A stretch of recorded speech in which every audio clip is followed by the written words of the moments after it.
Hey everybody, Logan here, and it's officially been 2 weeks since this bad boy came out. That's the DualSense Edge for the PlayStation 5.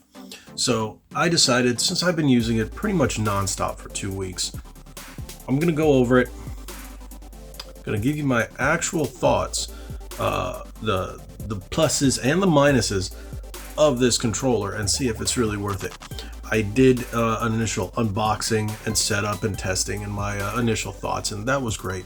But now I'm going to give you 2 weeks in my opinion on this. Let's take a closer look and compare it to a regular one and show you just what I think the big differences are.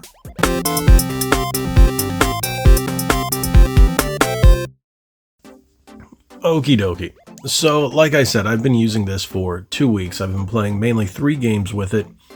The Witcher Wild Hunt PS5, the complete edition, Grand Theft Auto Online, and Hogwarts Legacy. So completely different gameplay games.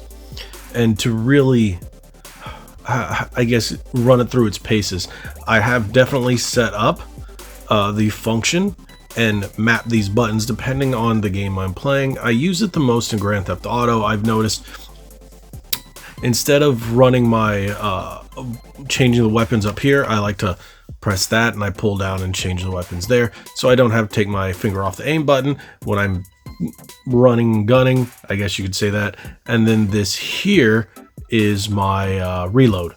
I know that's, people are like, oh, you can just hit square, but for some reason it's a lot more convenient down here. So I've also changed to the original sticks, the original style PS1, 2, 3 style sticks. Now, one thing I'm going to tell you, let's compare it to a standard DualSense. So one big difference is the actual feel of the controller. This has the rounded bottom, and to me it's a lot more comfortable. It just feels like, I don't know, this sharp edge right here. Sometimes my finger, I don't know if you guys can see that, it's just not as comfortable. Minute detail. So what I've noticed, the buttons are a little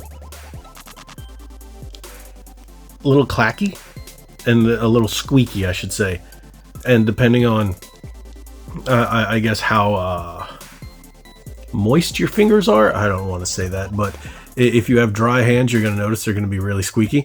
But they're not as squeaky as the initial ones. When the DualSense originally came out, the buttons were really squeaky. Not that bad. So I have had a little weird noises, weird clacky, cricky, I don't know what you call them, but they're weird noises.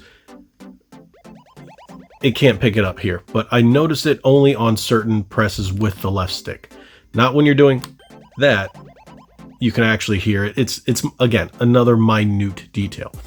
So one thing I've noticed is the light is definitely not as bright, and I think that's actually a good thing compared to the DualSense controller, even though these aren't that bright. The triggers have textures here that are different than here, which are also different than what you would have on a standard DualSense. So it's a completely different texture.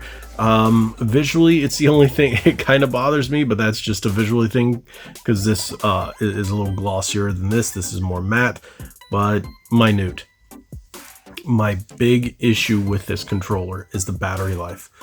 1 day of using it, of gameplay, running apps, like say I'll watch YouTube, this will be my controller, it'll just be on, it dies significantly faster than this. About 6 hours of gameplay is the max I've gotten out of it without having to charge it. So I've been able to play for about 4 and then leave it in standby, just idle. It will be on for about another 3 while I'm watching YouTube or doing something else. I have Spotify on and whatever. This will be just to test, see how long it will last. But yes, it's about 6 hours all together is what I've noticed. I might be able to push it to 7 if I cut gameplay out a little more. But yes, the battery life is atrocious compared to this one. And we know the standard DualSense doesn't have the best battery life. But that's my big complaint. Now, I will say the speaker isn't as loud as it is on the standard DualSense. and the haptic feedback is definitely not as intense. So I don't mind the speaker not being as loud. That really doesn't bother me much. And when I say not as loud, I mean very little. You can always adjust the volume too. So if you want it louder or quieter, that's fine. But the vibration is one of the things I noticed, which is rather big difference. It's much lighter. And I'm not sure why. I haven't taken it apart or anything like that, but the vibration is definitely not as intense. I think that's probably my only two really big complaints with this controller is the battery life and the vibration. Otherwise, I think this controller is fantastic. I prefer the original style PlayStation sticks over these new ones. I always have. So it's just something I like. I do enjoy the function buttons.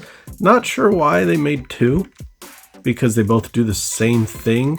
I haven't found any other games where they'll act differently, but you hit the function button and then you can bring up your other profiles and whatnot. I do like that quick one. Sometimes I guess you're doing this, you can do it on the fly, or you're doing this, you can do this.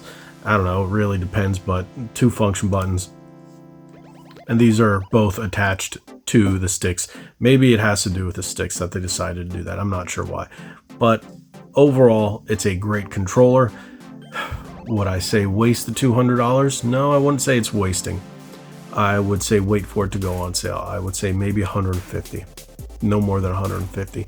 And that's if it was 200 and had a much longer battery life and the vibration, which is just as intense as this one, I would say yes. But just as of the way it is, I do like these, by the way. I do like these better than flappy paddles. The design of the controller is fantastic, and it just feels premium. But it's that battery life really gets to me. I was playing. What was I playing? I was Hogwarts Legacy last night, and I had to stop and plug it in. And the problem is, it doesn't fit on any of the chargers that I have. Any of the first-party chargers, third-party licensed chargers, it does not fit on. It does not fit on. That's one thing. I do not have the official Sony one. I have licensed third-party ones because when I went to buy them, I couldn't find the Sony ones anywhere. So I have an Insignia one and I think it's a Power A one, licensed by Sony. For the Power A, I don't think the Insignia one is, but they don't fit. They definitely don't fit. The function tabs keep it from fitting correctly, and this is a little bulkier, so it just doesn't sit well on those chargers, and it doesn't connect. So that's the only thing I can say. But if I do end up buying an official first-party Sony charger down the line, I can make the call there. But like I said, when I went to buy them, I couldn't find them for quite some time. I needed ways to charge multiple controllers by just plugging them into the console. So would I recommend it? Yes. At $200, that's tough to say. I think it's a great controller if you have it and if you want to spend it, yes. But if you're trying to decide between it and just going with another standard DualSense, or even spending the money on this DualSense, I would say go with a standard DualSense right now for that price. So there you guys go. Thank you so much for watching. If you haven't already, hit that subscribe button, hit that like button, share this video. Make sure you hit that subscribe button. Again, hit that subscribe button, subscribe. Okay, I'll shut up because we're really trying to hit 10,000 subscribers by June. We're pushing. You guys are helping, but keep on hitting that subscribe button. Thank you so much. Like we always say, be legendary. Thanks again.